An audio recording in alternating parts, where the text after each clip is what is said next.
Yeah, I can't afford Snap-on. You know, it's about not wasting money. I have Snap-on.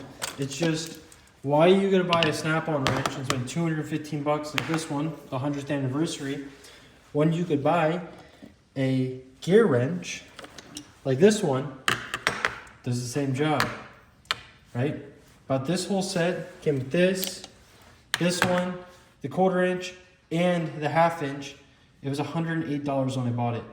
So why would I buy this for $215 when you can get this? You can take this to Home Depot, get a warranty the same day. I don't have to wait a week. You have to wait 1 week for the Snap-on truck if he even shows up at all. I can go to Home Depot, warranty this out, get it done. And this doesn't change the fact of what you're doing, what you're working on. The machines don't care whether you're using Snap-on or gear wrench.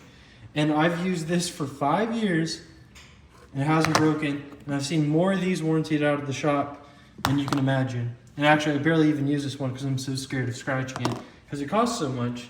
And also, half the time the Snap-on guy won't warranty the soft grip. And one other thing, when I want it warranted, I want a new tool. I don't want it rebuilt. I want a brand new tool. That's the whole point to me with the lifetime warranty.